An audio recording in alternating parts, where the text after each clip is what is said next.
Actually, research contributes to both mental and material development of the researchers. It equips a man with a new way of looking at life, analyzing data, making distinction between right and wrong, and above all, it plays a crucial role in career prospects. It also provides a society with new knowledge that may take the society ahead. Hence, researchers must follow some moral standards so that the research may truly pass through their minds and the minds of the target audience, that is for whom the research is done,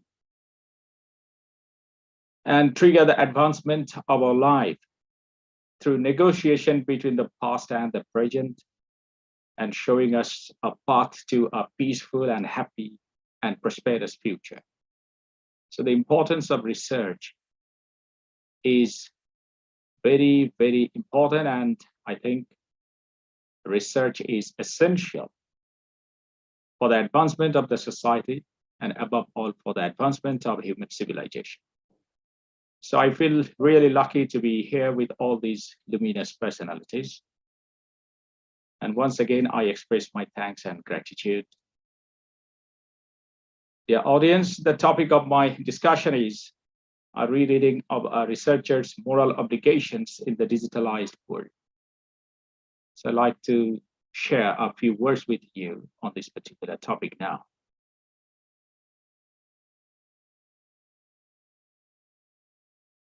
For every student, dissertation is a problematic area. It requires a special competence to comprehend the range or magnitude of the field of study selected for our research work. The skill of a researcher is proved if he or she can successfully tackle the life cycle of a dissertation. In every phase of this cycle, a researcher is to prove his or her capacity in identifying problems and producing or collecting data for solutions in an analytically and logically convincing way. But the most important thing about making a research acceptable to its target audience is that the researcher must maintain some moral obligations for the retention of the confidence of those for whom it is conducted. Besides, proper documentation and precise citing are a part of the moral obligations of a researcher as it acknowledges the sources. So research work requires a lot of responsibilities, commitment, determination, and hard work. And research is a knowledge building process. And we know that in this modern world of theories, knowledge is not an abstract, it's a system. And research is a creative and systematic work undertaken to increase the stock of knowledge. It involves a process of interrelated activities rather than the application of isolated, unrelated concepts and ideas. So this is according to Creswell. Creswell says that research involves a process of interrelated activities. So this is not a single activity. A lot of activities are correlated here, and coordination is essential among all these activities. And as research involves a process of interrelated activities rather than the application of isolated, unrelated concepts of ideas, according to Creswell. So a researcher must have the capacity to bring about a coordination among all the activities related to a research work. A research work is to begin from the point where the preceding researcher has stopped. And again, it may concentrate on the past findings to be confirmed whether these are factual or not. So a research must not repeat the things that our predecessors have already said. A researcher must start his research work from the point where his predecessors stopped. And then we may hope that there will be a generation of innovative ideas or new ideas, new knowledge that will take our time, that will take our society ahead. Original research usually generates new knowledge. It does not summarize or categorize the existing epistemology. So what's the objective of a research? The objective of a research is to generate new knowledge and to confirm the knowledge, the system of knowledge or the epistemology, which I already have. It rather adds a new dimension to the existing knowledge system. Scientific research targets nature to be harnessed and employs it for the benevolence of humanity. It goes through intensive investigations, data collections, reviews, and analysis. Research in humanities requires hermeneutic and semiotic approach to the primary and secondary sources. And all the findings must be supported by evidences gathered from authentic sources. As the prime objective of all sorts of research is the benevolence of our society and the betterment of human life, a researcher must maintain his or her moral standard very meticulously and sincerely, remaining faithful to the norms and ethics in the relevant field of studies. Otherwise, his or her research will not be accepted by those for whom it is done. So doing research is a very intensive responsibility. And if there is any sort of indifference in this responsibility, the research or the findings of the research may be misguiding for the other people or for the target audience. So this is a very important moral obligation of a researcher to be committed to his duty and responsibility. 100% concentration and 100% investment of time to the work that he is running with is essential. In present days of digitalization, almost every sphere of life, we know that almost every sphere of life has been digitalized, far or less. The importance of research is immense because it opens up new horizons of knowledge and understanding of life. And digital technologies, with the rise of corporatization of power structure. So corporatization of power structure, not only in a particular country, it's a global phenomenon, corporatization of power structure. And the trump of crony capitalism, that is negotiation between the capitalists and the politicians, who are lying in the center of the power structure, are working to bring the world population on the same platform of supposed equality and deliberate compartmentalization. In such a complicated environment of nuances and binary oppositions, a researcher truly encounters challenges in implementing moral norms and ethical standards. But every kind of research, whether it is in the field of science, or commerce, or humanities. It is hoped to contribute significantly to the betterment of human life.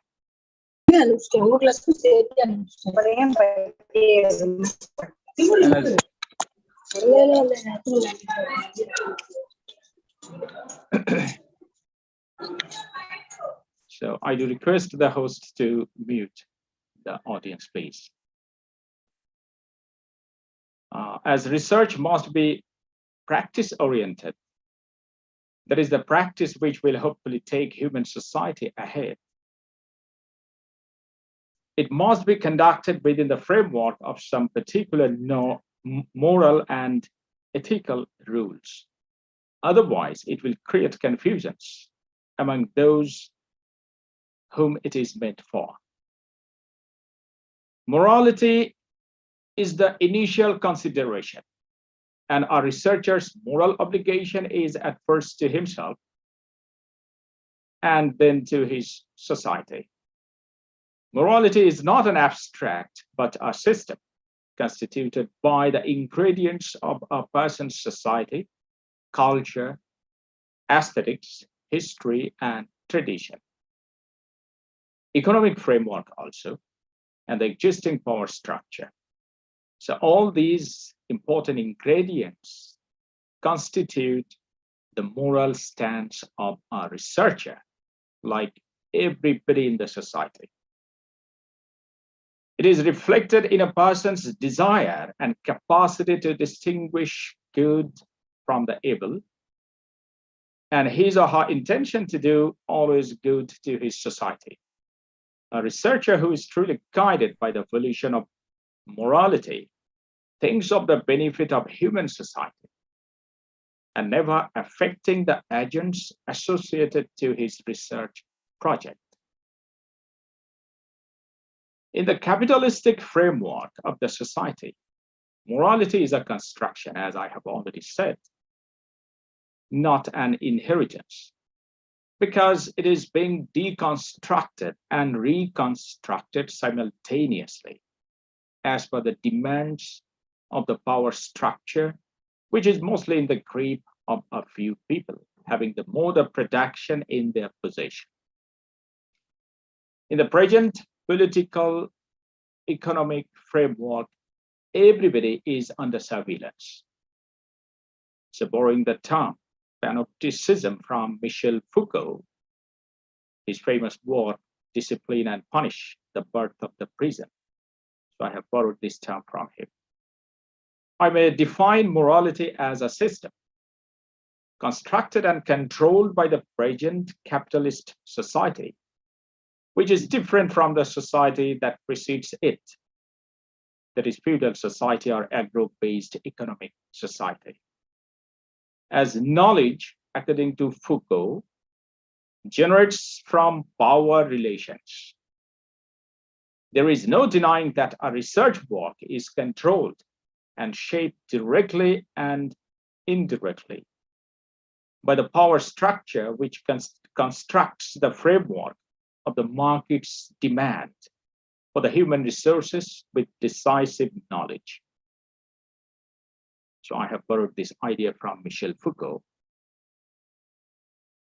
According to Foucault, I'm quoting from Foucault, power and knowledge directly imply one another, and there is no power relation without correlative constitution of a field of knowledge, nor any knowledge that does not presuppose and constitute at the same time power relations. देखो आज मेरा second year है यहाँ पर, इसलिए मैं wait करते बैठी अब हो गया था कोई भी बच्ची.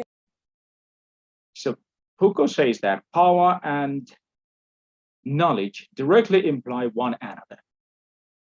So just think, if it is the purpose of research work to generate knowledge, we must not think it isolatedly.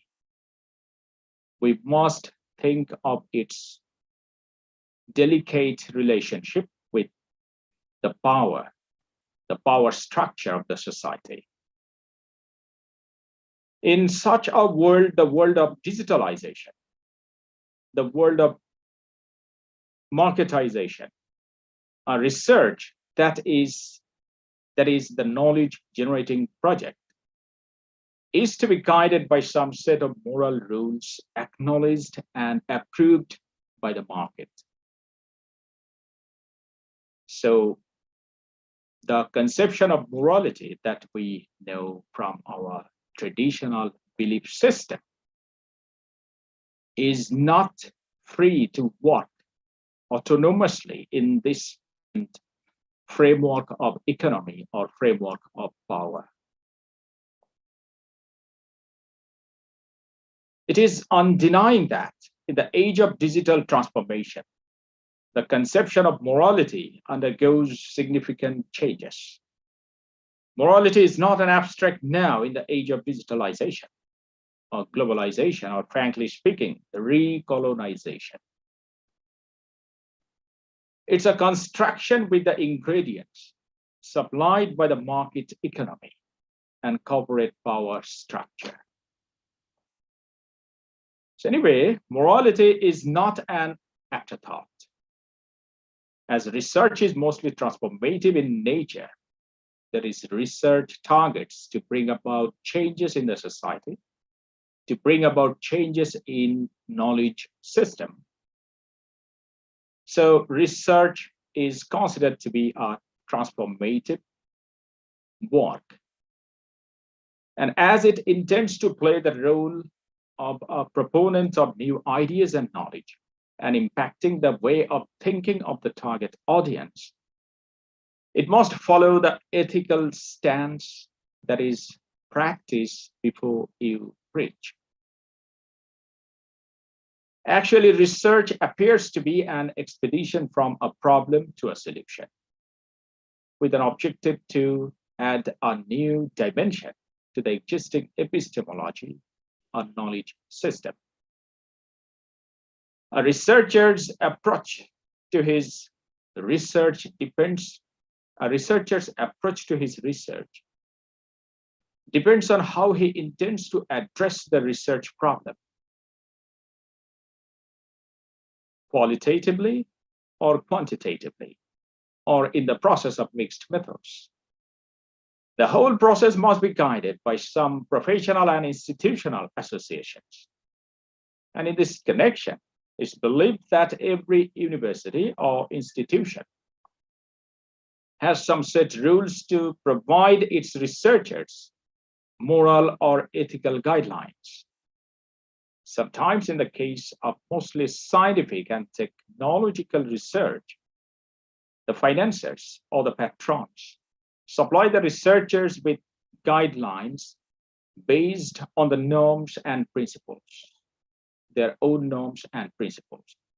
Besides, there are some international organizations which provide the researchers with some set rules in morality to be followed by the researcher mandatorily, such as American Educational Research Association, that is AERA, or American Psychological Association, APA, American Anthropological Association, AAA, or Modern Language Association, MLA. So it is true that our research work mainly moves ahead through some steps. So our research work goes ahead step by step. And it's the moral responsibility of a researcher to follow all these steps in a harmonious succession and truthfully with 100% commitment to his project. So what are the steps that a researcher may follow? Number one, putting forward a credible research proposal. So while offering a research proposal, a researcher must think of its credibility, or he must think of its utility. The number two, evaluating literature from various sources pertinent to the research objectives and literature review. So literature review is very important, and for that reason, a researcher requires some background reading. He will have to investigate whether the work that he is going to do is original or he's going to repeat the work of his predecessors.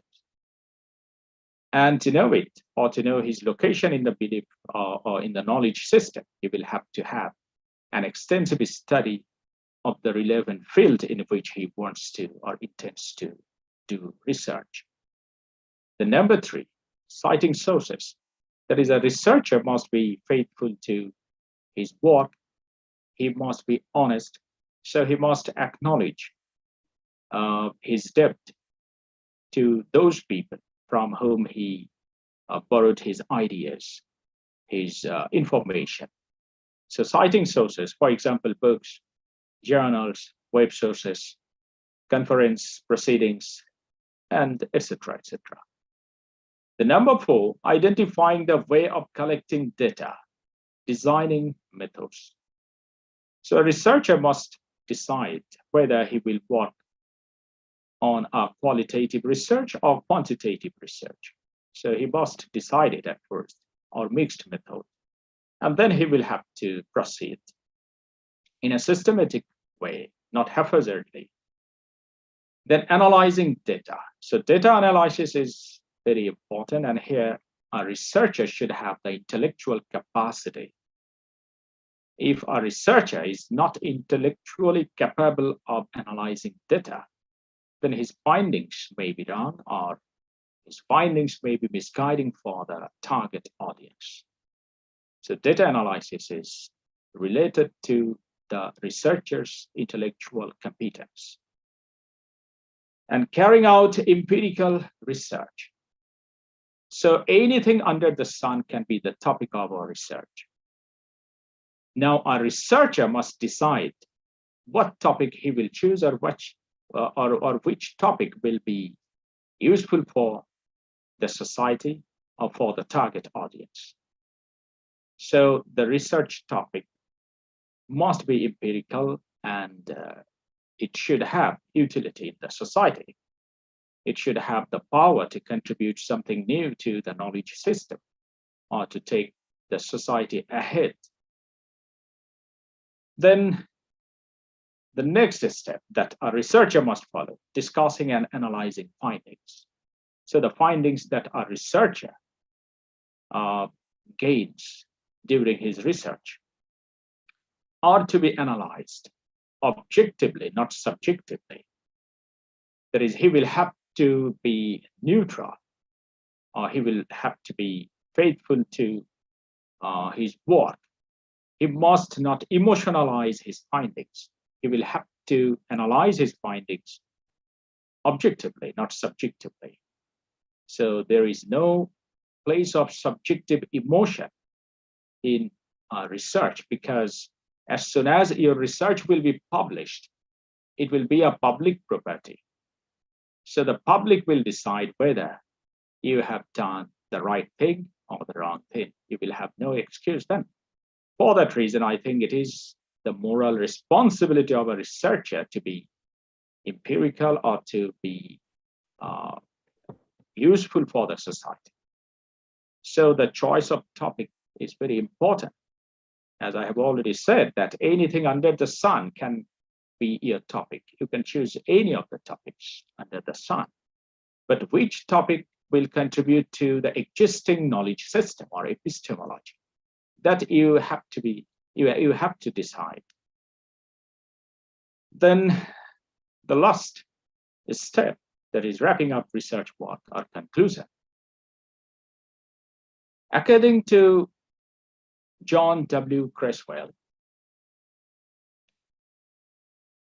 in all steps of research process, a researcher needs to engage in ethical practices.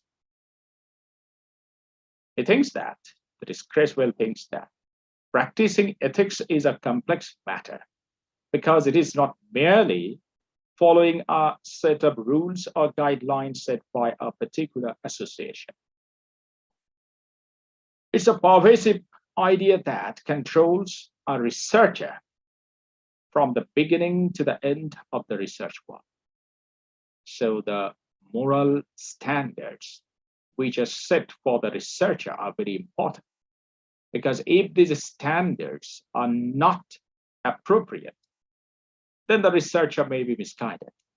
But if these standards, on the other hand, are appropriate, convenient to the society, then the researcher will reach his destination and he will discover something new and that will contribute to the society.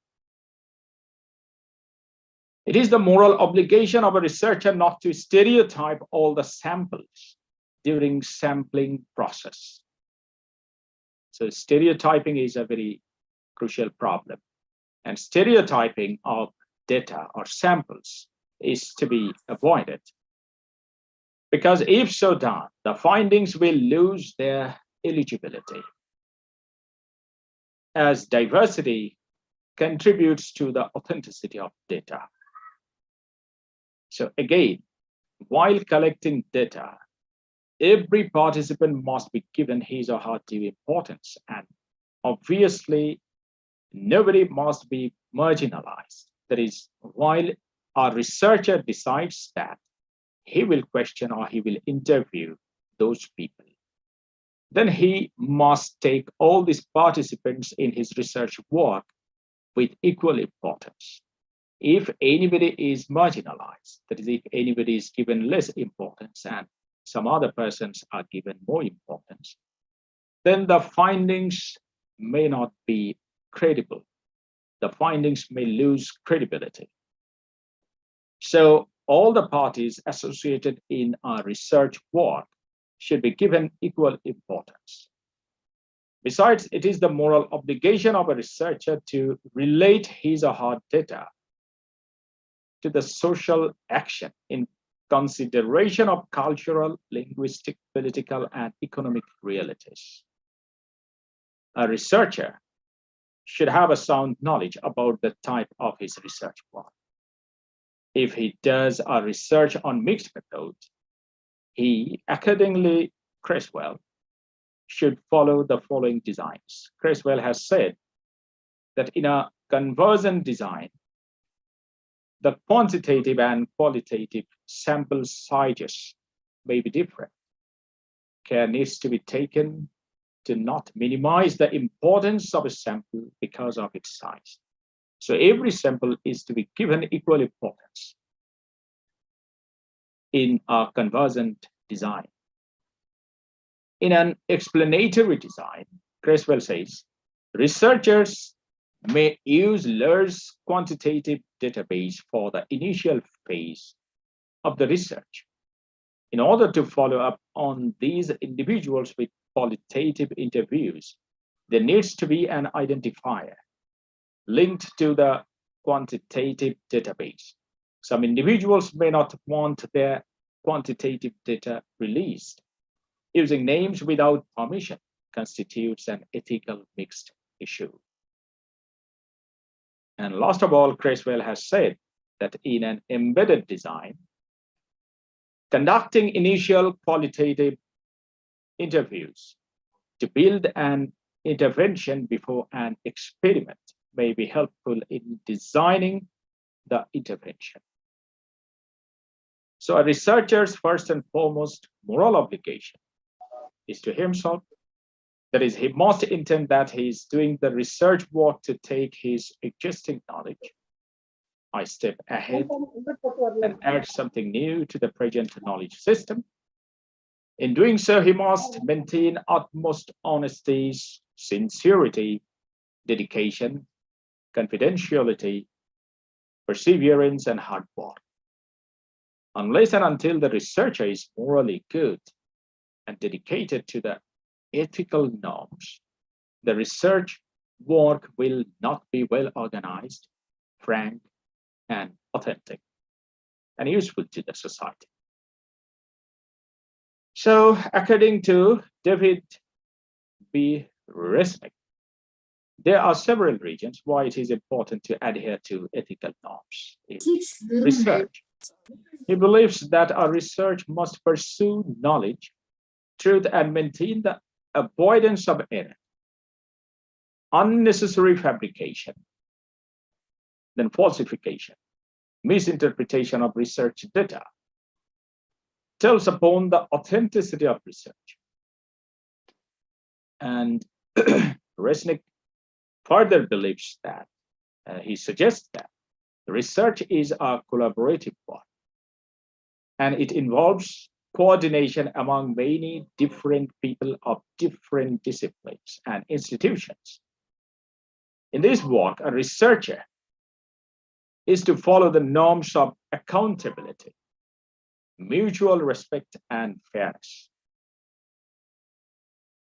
We know that research is a dialectical process. That is, there must be a negotiation between the researcher and the party who is related or associated in his research work.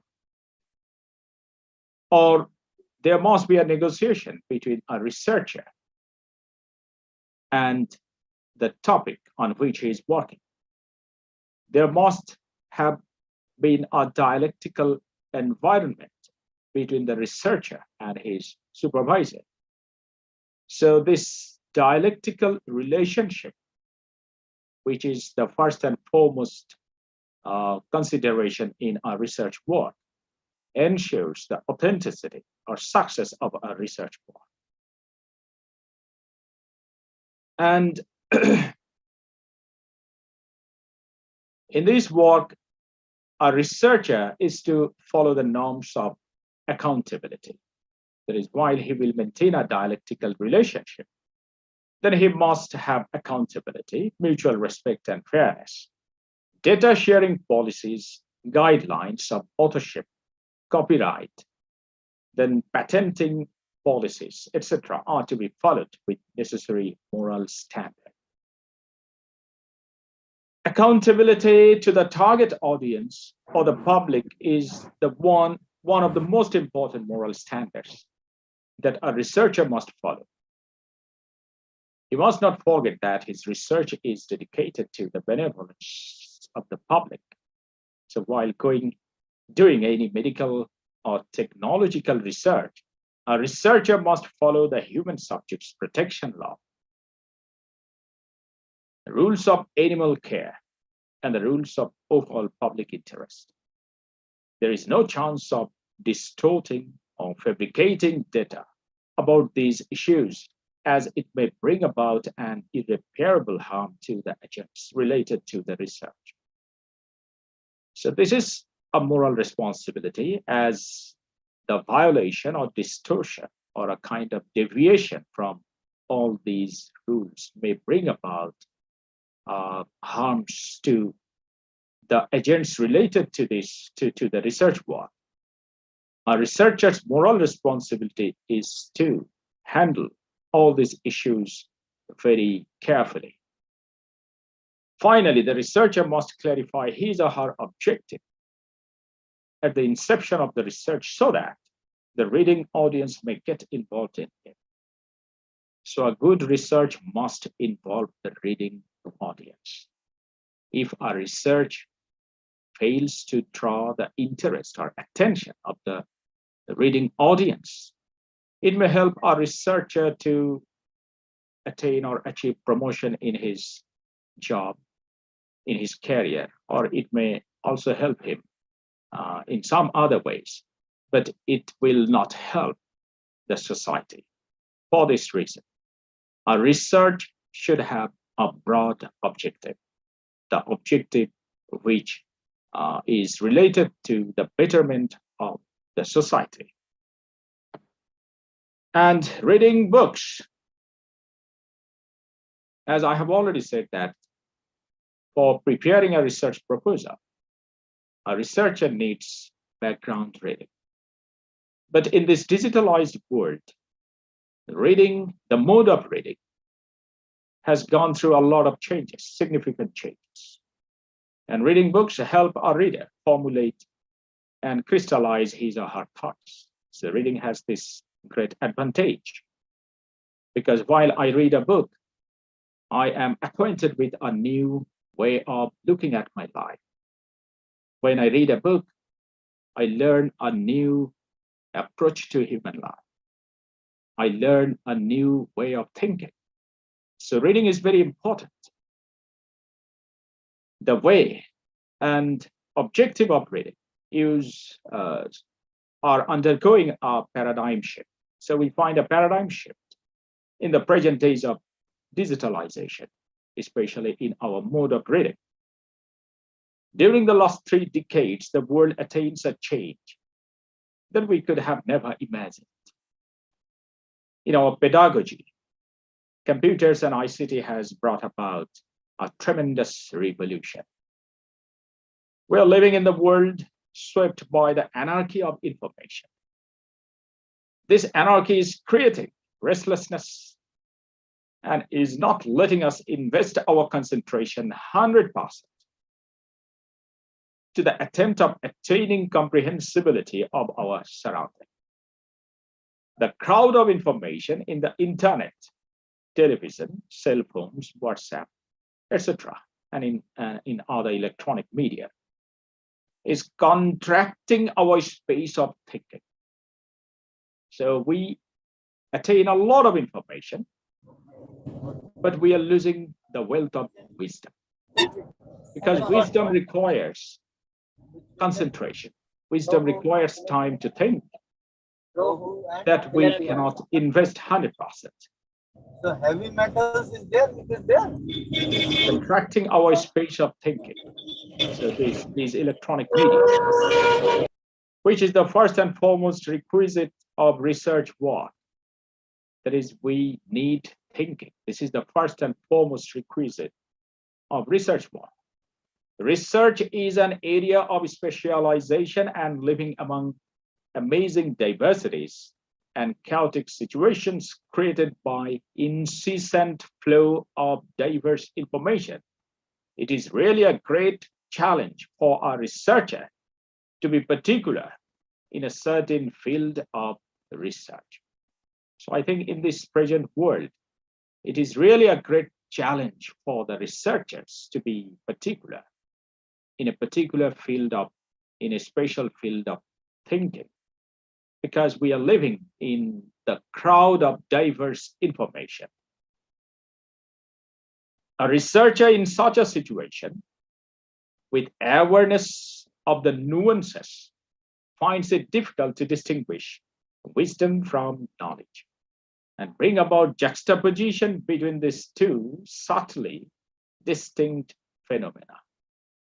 So it is really difficult, I do not say impossible, but difficult to find out the nuances between knowledge and wisdom, living in the crowd or in the anarchy of information in the world of digitalization. So here his sense of moral obligation may enable him to do his job of exploring his relevant field of knowledge. Now the researcher's moral obligation may help him to be particular. That is, which area is he working with and for what particular objective he is working. So consciousness of all these things may help him to be particular in his investigation of knowledge. One of the most remarkable moral obligations of the researcher is to remain dedicated to the extensive reading before deciding the research proposal.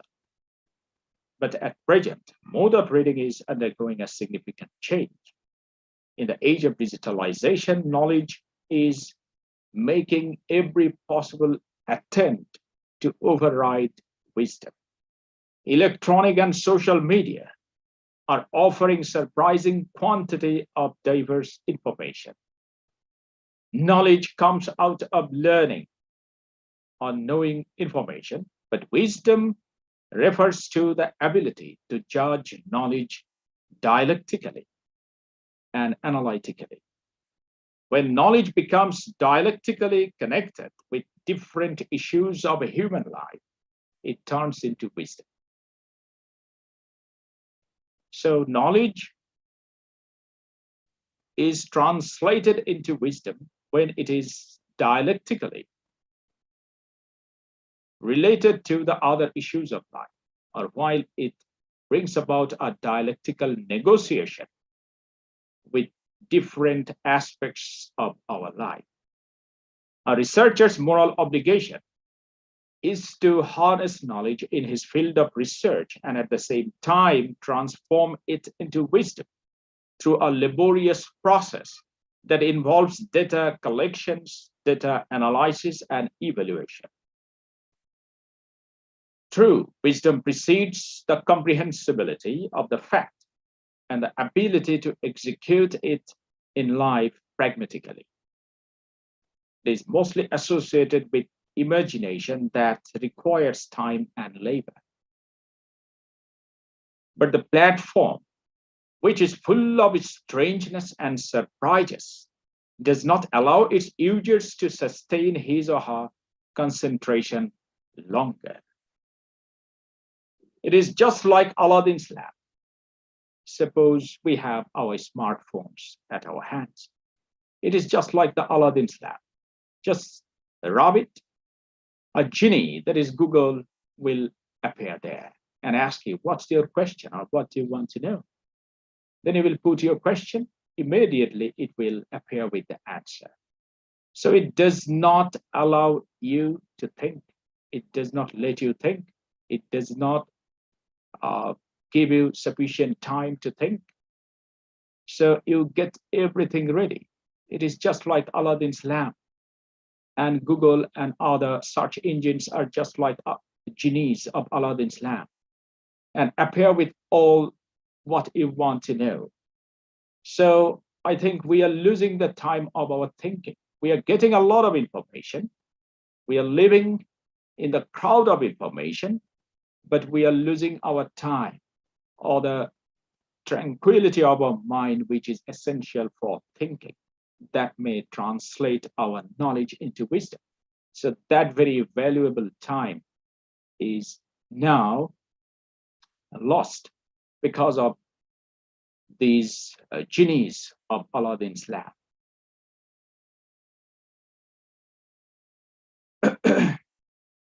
It will not keep you waiting. That is, this Aladdin's lamp or the genie will not keep you waiting. It will put question and answer is ready. And it will not keep you waiting and let you ponder or exercise your brain. It's a knowledge-based job market. Now think of the utility of our knowledge, because we know that we are living in a marketized world. We are living in a huge bazaar or market, and we are the products here, and our employers will buy our labor. Now think of this market. Knowledge-based job market is promoting this mode of learning widely. In this connection, I like to give you an example from my experience. While I was pursuing my PhD, I worked in the National Library of West Bengal, Calcutta. I had very sweet memories there. I had an opportunity to develop friendship with some luminous personalities there. I enjoyed my stay in that very National Library of West Bengal. But I like to tell you a very interesting thing, which I experienced during the time while I was doing my research work. Once I went to a library, central library of a university, in search of a secondary material resource. And while I entered into the reading hall or reading room, I found not a single empty chair, empty seat. So I could not sit there.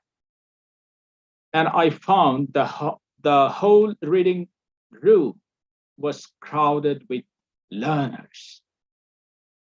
The learners were learning there.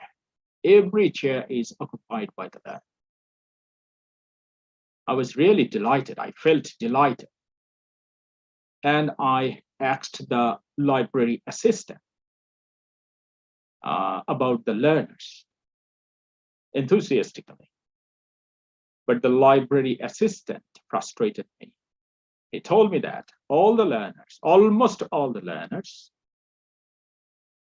were reading some guidebooks and preparing themselves for public service. That is, they will compete for public service in a public examination organized by a body of the government, and they are preparing themselves for that very public service. I was surprised. All the learners there were graduate students, so they need 3 or 4 years more to complete their graduation. After completing graduation, they will go to the job market. But just 4 years or 3 years before their completion of graduation, they are so busy with the guidebooks that will help them know information. And those information will help them answer to the questions set by that very public service commission. And they will pass that examination, they hope, and they will get the job. So just think how our reading is controlled by a particular apparatus, a state apparatus. I like to borrow the term from Louis Althusser, a French philosopher, Louis Althusser, who has suggested the state apparatuses. And state apparatuses control whatever we do or whatever we think in our society. So I was surprised to know the truth from the library assistant that all these boys and girls are now preoccupied with the anxiety that after 4 years, that is after the completion of their graduation, they will fight for a public service. So they are now very busily reading guidebooks, that is job solution guidebooks, sitting in the library. They are not reading their textbooks. They are not reading any secondary sources. They are preparing themselves for the Public Service Commission examination. So this is the reason for which I have said that our reading methodology, our reading, our way of thinking are controlled by the bodies or by the apparatuses of the society. And all these apparatuses are used and sometimes misused by the power structure of the society. So, and I like to refer to Vivek Chiber's famous book, The Matrix of Class. In this very book, Vivek Chiber has said that we are now living in the neoliberal globalization. We are living in the world of neoliberal globalization. And this very world of neoliberal globalization is controlling the mode of studies. And it is also impacting or affecting our research work also. And now, in the present socioeconomic framework, the spread and immense popularity of electronic sources of information as an inevitable phenomenon. But we must not think that it is without a purpose. When a learner is compelled by the economic framework to be satisfied with information only and feels an irresistible urge to memorize for holding a well-paid job only, he consequently deviates from the path that might have led him to the production of a counter discourse that might have questioned and investigated the existing discourse and taken the existing epistemology ahead. So what's the main objective of research? To take the existing epistemology ahead. Not to ruminate the old things, but to analyze the old things, judge the old things, and create new things.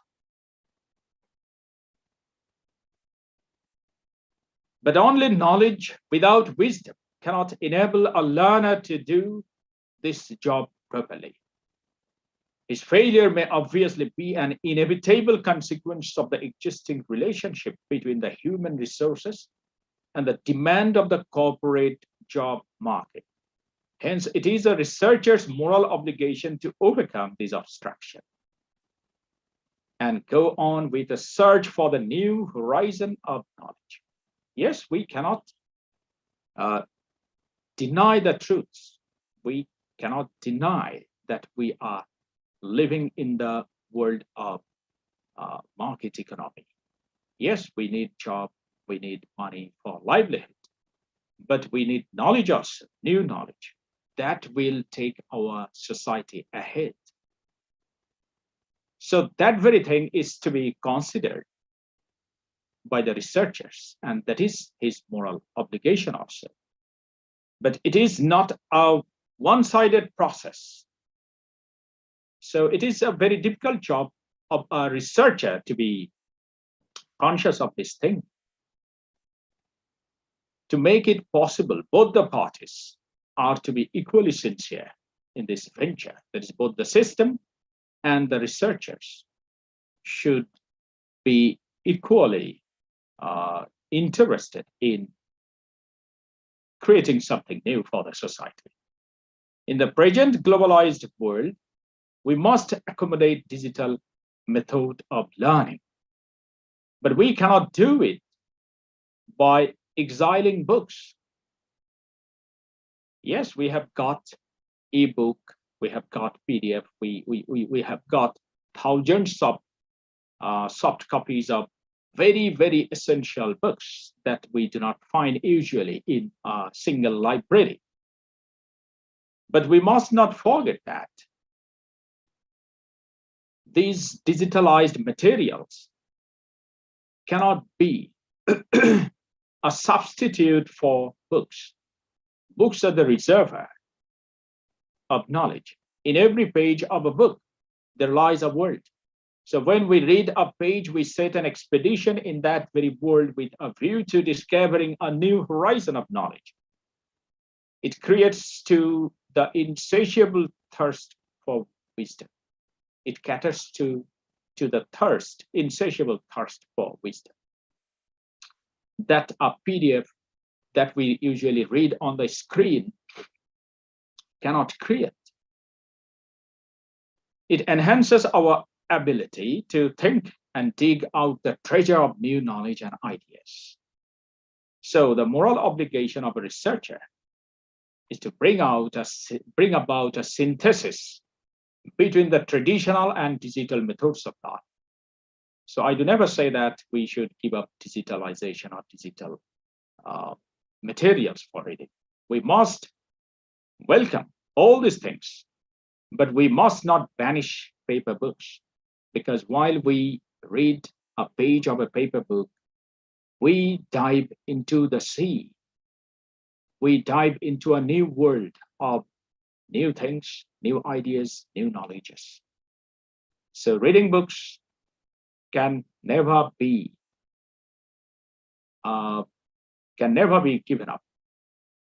And I think we have to welcome all the digital devices, and at the same time, we have to read paper books side by side. In the feudal socioeconomic framework, reading was associated with dignity, and it was a laborious job. And reading aimed at attaining knowledge and enlightenment. It was not a means of earning or attaining power and wealth. But in the colonial period, with the rise of capitalistic mode of production, man's mindset went through a dramatic change. It is inevitable. Now, reading becomes a means of attaining power and wealth. During the colonial period in this subcontinent, it was promulgated by the colonizers that those who become educated, or those who receive education, can enjoy the ride of a car, and everybody obeys him. That is, education is a gateway to hegemony. Hence, the bourgeois middle class showed interest in receiving education. They intended to become a part of the power structure, and hence they took up education as a means of attaining their goal. The more educated a man is, the better job he can claim. Inevitably, the way of reading has undergone a dramatic change. Nowadays, due to the pattern and demand of the job market created by the capitalist economic framework, reading becomes mostly knowledge-oriented, not wisdom-oriented. The more information a man knows, the more chances he has to attain a better job with better salary. As I have already said, that in our public service, we find a sort of craze among the young boys and young girls. So they are memorizing different information so that they can attain a good job in the Public Service Commission. On the other hand, digital devices provide the modern people with sources of knowledge and information, which are mostly essential in attaining wealth and power of those gateway is to the bourgeois middle class, a public service or a corporate job. Hence, now ebook, PDF, and soft copies of different books have taken the place of paper books, and the screen of laptops and smartphones have taken the place of the libraries. It is now alleged by many that even the researchers nowadays are reluctant to visit libraries.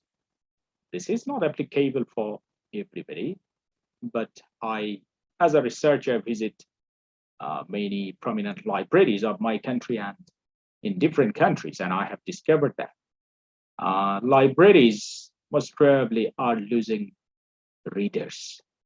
The number of readers is decreasing or declining day by day.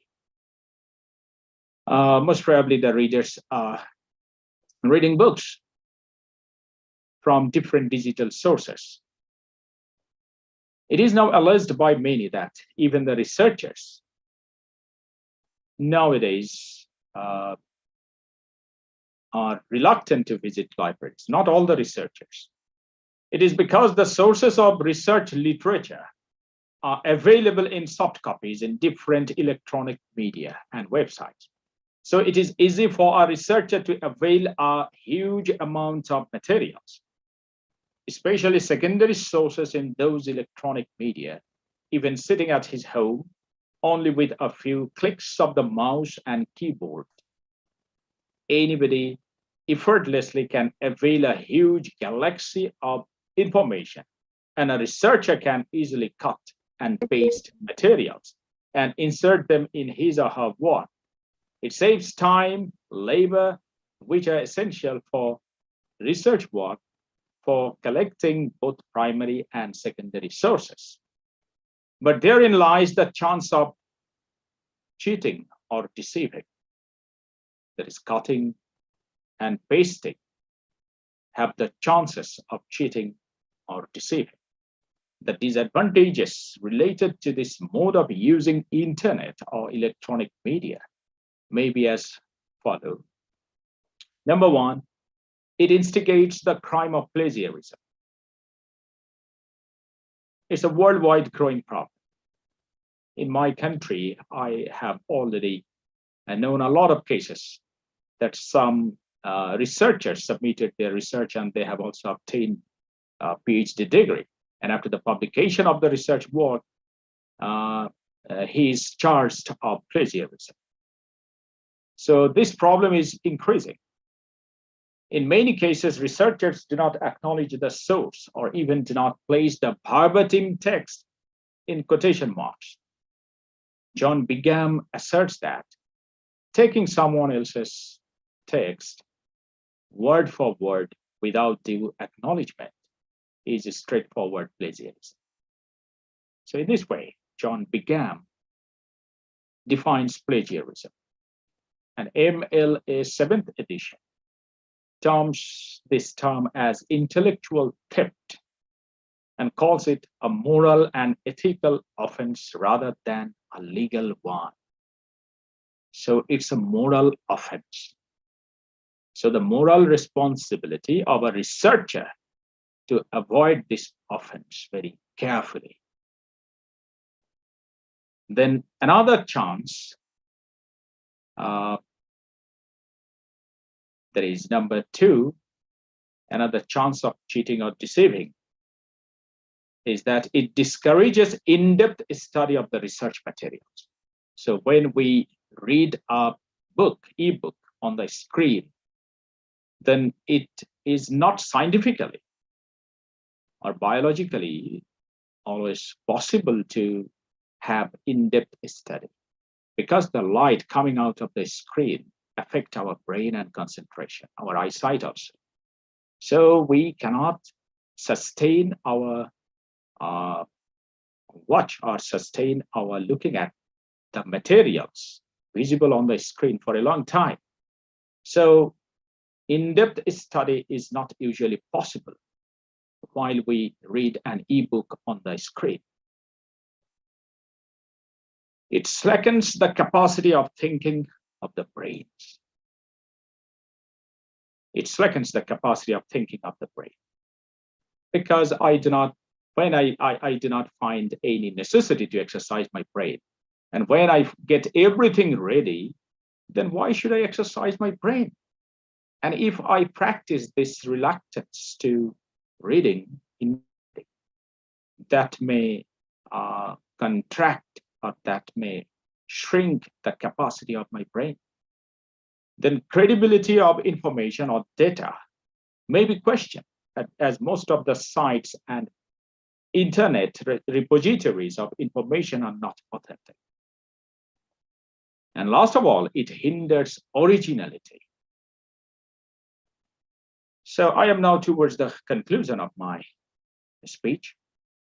I like to say, in addition, though at present a lot of research works are being produced, most of them fail to come to the pragmatic views of the target audience because many of the research papers are not published. So it is sometimes found that researchers have obtained degree, but the research papers are not published. So I think if the research paper, or if the dissertation is published, or if it is at least available in soft copy in the respective sites of the institutions or universities, then I think the successive researchers will be able to know where they should start from. This is very important.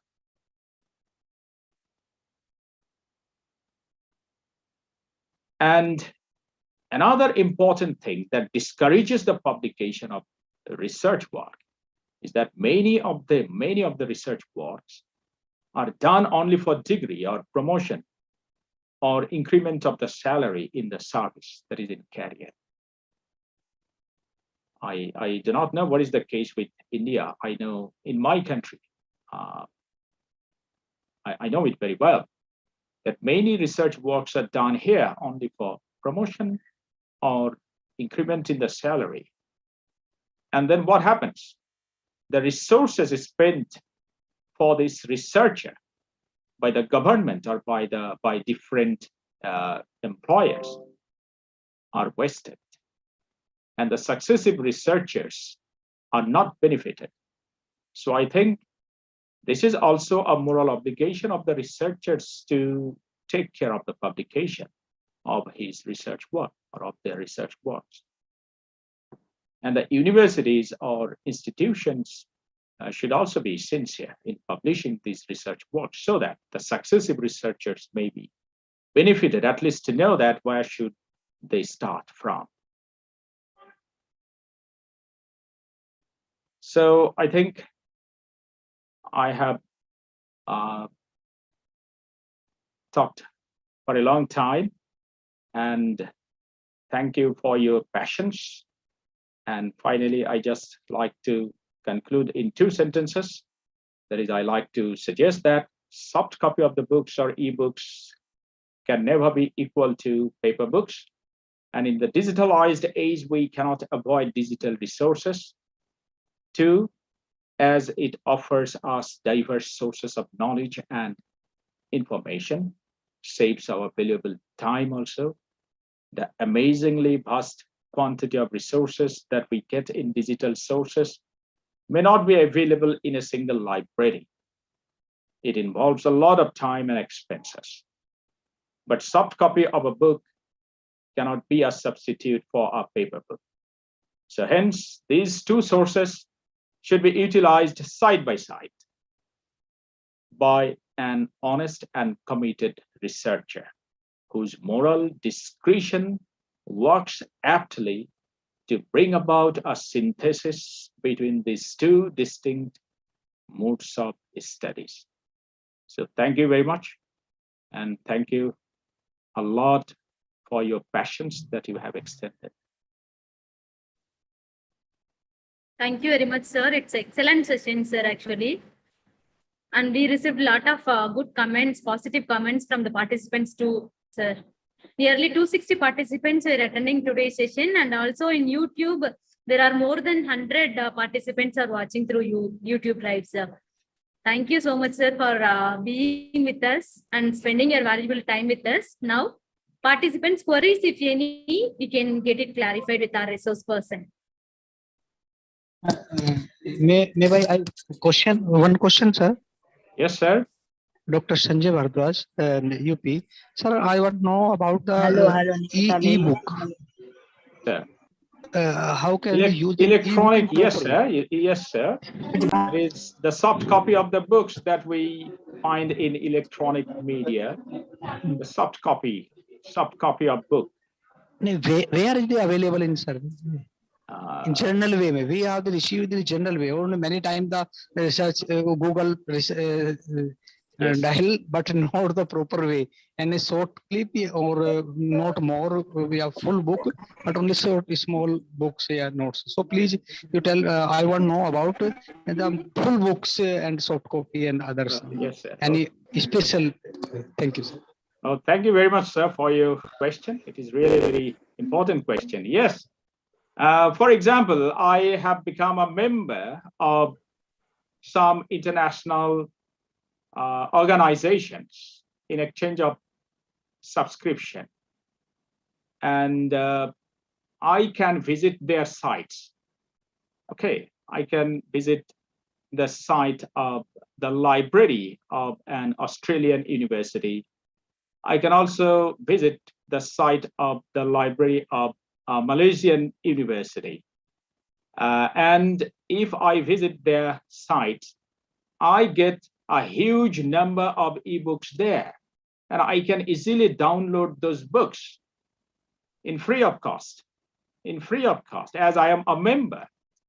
And if I like to say that I have, while I was doing my PhD, I have downloaded more than 1,000 ebooks from different sites and got all those ebooks printed.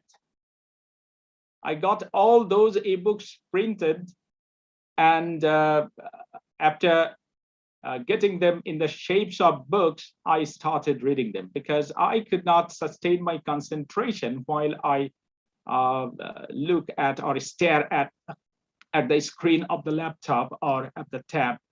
It is really difficult for me, but this is the reason for which I got all those ebooks printed, and in the shape of books, I collected them and read them.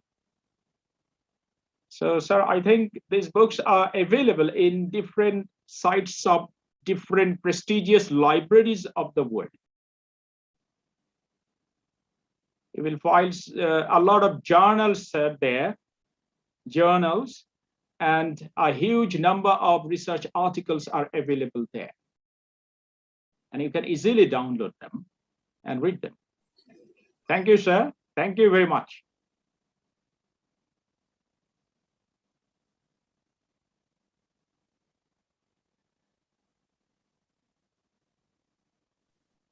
Participants, any other query?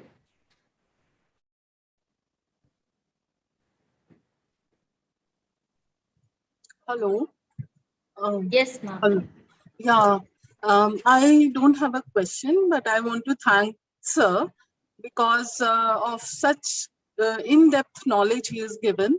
And moreover, he talked about moral and ethical values. And I think I have really benefited from his views. So I want to thank him. That's so kind of you, madam. Yeah. Thank you very much. Yes, thank you.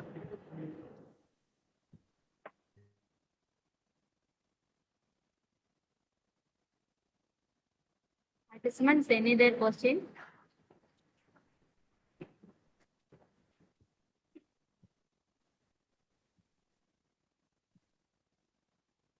Participants' queries, if any, you can get it clarified.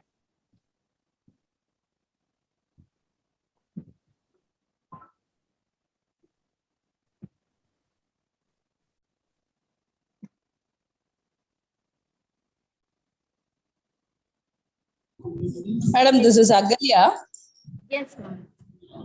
Madam, I would like to ask sir about what is his opinion about the review of literature when it comes to psychological approaches in research.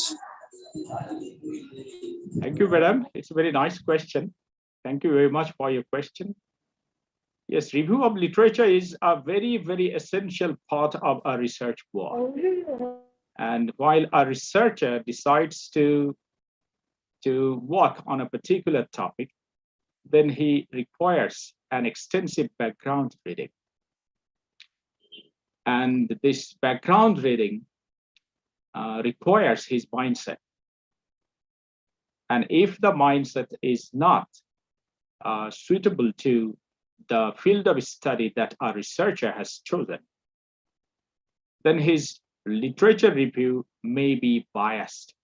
And for that reason, I think that for literature review, a researcher should have the capacity to overcome some biases. In our in many societies we find, especially in our society, I just like to refer to my country. Some researchers could not compromise with some new ideas. And for that reason, as they stick to their mindset or the ideology, particular ideology, for example, belief system or some other mode of thinking, they cannot go beyond it. And that very particular tendency of sticking to that very particular ideology affects the literature review. So literature review requires the researcher to be free from the biasness. He should be free from some ideological bindings that may work against, or that may act as a block to his way of new findings or new knowledge.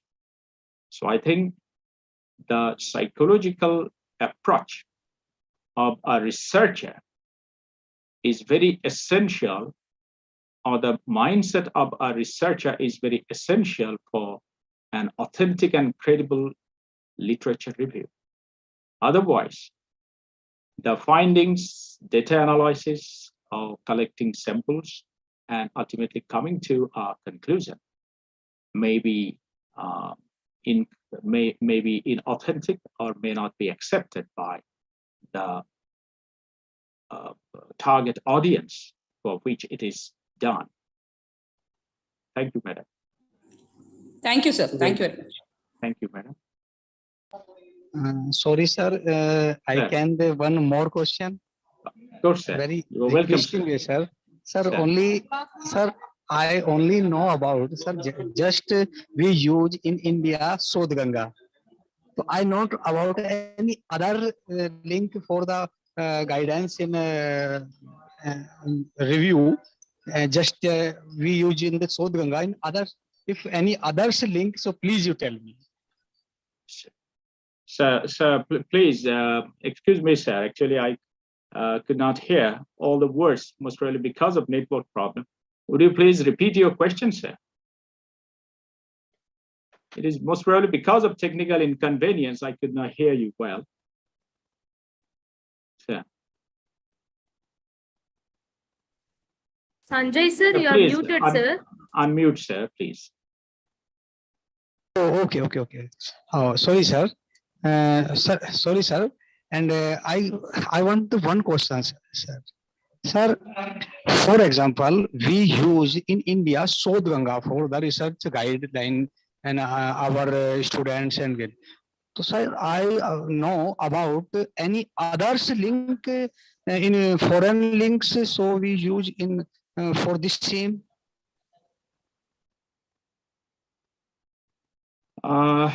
Actually, sir, I could not get your question well, but so far, I guess I like to say that while you were guiding your students in a research work, while you were guiding Sir, your I students, know. yes, sir. Sir, sorry, sir. 1 minute, sir. Sir, all right, We hear sir. that- All right, sir. Sir, I know about. I am many time here in Sodh Ganga. Sodh Ganga is a link in a many research, many PhDs and research papers in collecting here. Yes. But I know about any others link for the same. We the use in these. Yes, there are many sites. There are many sites that can help you collect materials. Please name, sir. from. Please say name here, sir. Please. Suppose in Malaysia, Nottingham University campus in Malaysia, if you can visit, if you can be the member of their library, then I think you will get a lot of materials there. If you visit their site, you will find a lot of materials there. Okay, sir. And I think that very site helped me a lot during my research work. And there are other sites also. I think you may visit different libraries of different countries in Australia. Suppose I visit a site of a library in Australian University. I'm a member there. So I can collect a lot of materials from their site. And I can also visit the site of Nottingham University Malaysian campus, their site of the library, and I collect a lot of materials there. And I developed this connectivity because of my acquaintances with some of the professors there. They helped me a lot. And this is possible because of their assistance. Thank you, sir. Thank you so much. Thank you very much, sir. Excuse me. And I have, yes, I like to acknowledge my debt to my Indian friends. A lot of Indian friends. I have a huge number of Indian friends, and they help me a lot. They, yes, they very often they. I borrow books from them, and I also exchange my materials with them. And I have a WhatsApp group with my Indian friends, New Book Lovers. This is the name of that group, New Book Lovers. And this, most probably this group is run by a professor from West Bengal, Mr. Sagir Ali. And he downloads a lot of ebooks in his WhatsApp group. And I also download some books from there, some essential books there. So I think if we can develop connectivity with people around the world, we can easily meet up the necessities of ebooks. Thank you, sir. Thank you, sir. I think we can move on to the formal vote of thanks now. Thank you, madam. Thank you very much. Thank you, sir. Yes. Very good afternoon, one and all. On behalf of SRM Institute of Science and Technology and the NTA fraternity, it gives me immense pleasure to propose vote of thanks to our eminent chief guest, Dr. Professor Ilham Hossain, Dhaka City College, Bangladesh, who honored this program as resource person and has rendered a glimpse of abundance knowledge, which is extremely relevant on the topic of today's session, a rereading of our researchers' moral outstandings in the digitalized worlds. I once again thank you, sir, for spending your valuable time with us. I remain grateful to our director, Dean SNH, VP Academic and VP Admin for their motivation and support. I'm grateful to thank our HOD and my colleagues from the Department of English and Other Foreign Languages for their unfaltering support. My deep sense of appreciation and thanks to all the participants who chose to be with us and attended the day 13 of a 2-week multidisciplinary international faculty development program on research methodology with great enthusiasm and made it a successful one. Once again, thank you all for being with us. Have a wonderful day ahead. Thank you. Thank you very much. So Thank kind you, of sir. you. Thank you, sir.